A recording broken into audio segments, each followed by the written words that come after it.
plupart du temps, c'est des agences de développement qui sont spécialisées dans ça, dans l'internet, dans la communication, des choses comme ça, dont moi je fais partie. Donc au départ, j'étais moi développeur web et du coup j'ai un petit peu évolué, on va dire, dans mon métier. Du coup, je suis passé responsable, enfin chef de projet web. Donc là, j'organise en gros un petit peu les projets, les différents projets des sites internet. En gros, c'est un métier qui est quand même assez vague et assez large. On va toucher un petit peu à tout. Donc moi, personnellement, quand j'ai commencé, je faisais vraiment que du développement informatique. Donc je ne sais pas si vous avez un petit peu vu HTML et tout ça. Donc c'est toute cette partie-là en fait que je faisais au début. Donc nous, on fait du code. On fait également aussi un petit peu de graphisme. Donc on va utiliser des logiciels pour faire des traitements d'images, des traitements vidéo, des choses comme ça, pour après intégrer dans un deuxième temps sur les sites internet. Ça je pense que oui, parce que si à la base on n'est pas du tout intéressé par l'informatique, disons qu'on est tout le temps sur un clavier, sur un écran, donc si on n'aime pas ça, ça va être difficile quoi. Voilà, c'est comme je sais pas, un boulanger qui aime pas, pétrir le pain, il va pas faire boulanger quoi. Voilà. Le fait de faire un blog, même à titre personnel, d'administrer des blogs, de faire des blogs. Donc il y a beaucoup de choses qui existent sur le net, hein. Il y a les Skyblogs comme il y avait avant, les MySpace comme il y avait avant. Là maintenant il y a les Google Sites beaucoup qui sont faits.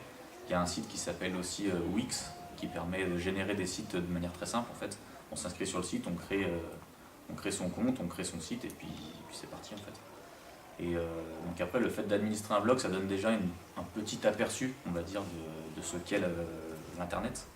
Après ça c'est vraiment que la partie qui se voit. Toute la partie après code, donc ce que nous on fait, tout ça ça se voit pas en fait pour les internautes. Est-ce que les études pour faire développeur web, ça sont compliquées ou Moi pour ma part, donc j'ai fait après le collège, je suis parti donc en lycée technique à Caria, à Bourg-en-Bresse. Donc c'était un lycée plus technique, donc c'était une seconde à l'époque c'était sciences automatisées, alors à mon avis ça n'existe plus ce terme. Donc j'ai fait une seconde générale un peu plus technique et après je suis parti en bac S avec option sciences de l'ingénieur.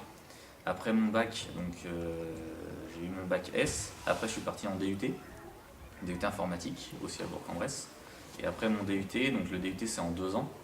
Et après les 2 ans j'ai passé une licence professionnelle spécialisée dans les métiers de l'internet. Donc c'était une 3e année. Donc, en fait moi ça me fait un bac plus 3. Après il y a plusieurs manières en gros d'arriver à ça. Moi j'ai mon collègue de travail lui qui est passé par un BTS avant d'arriver à la licence pro. Moi j'ai eu le DUT, lui il a eu le BTS, on a les mêmes compétences. Après voilà, je pense qu'il faut au minimum 2 ans voire 3 ans après le bac pour arriver à ça. est-ce que vous êtes toujours sur ordinateur?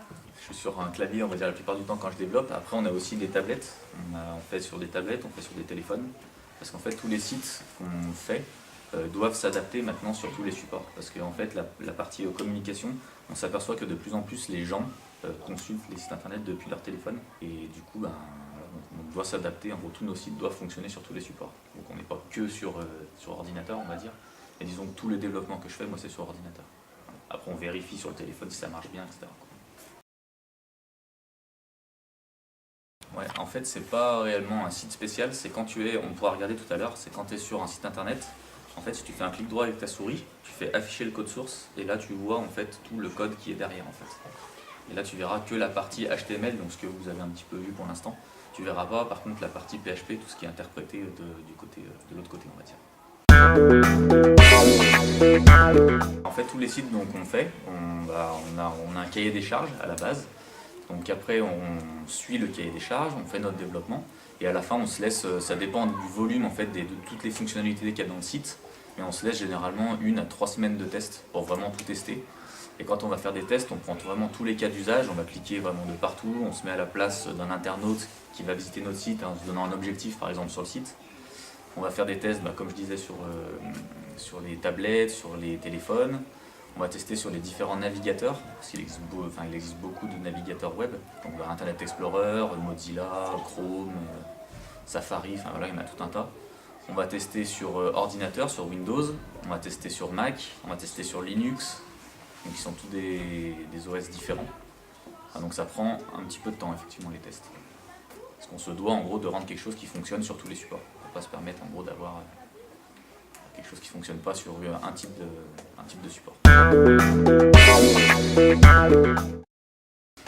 Tout dépend de ce qu'on réalise, c'est-à-dire qu'on peut faire vraiment des choses très très simples, comme par exemple afficher l'image. Donc ça, le code, je pense que vous allez le voir, c'est juste afficher, c'est une petite ligne de code.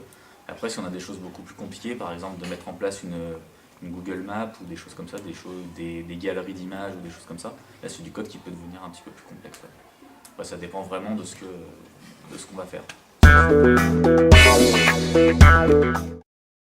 Je sais pas, je dirais là une bonne centaine à peu près, une bonne centaine de sites différents.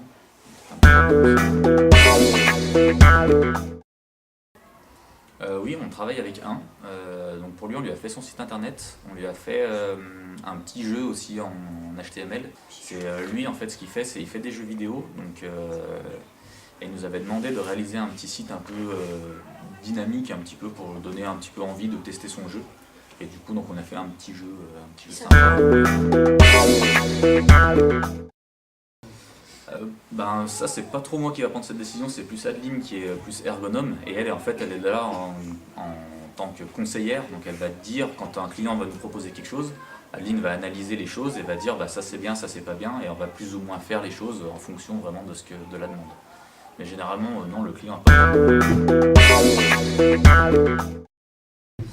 Moi j'étais parti quand j'étais en 3e, je me rappelle j'avais le choix, en gros je voulais faire informatique ou partir dans le sport en fait. Et du coup donc ça n'avait rien à voir.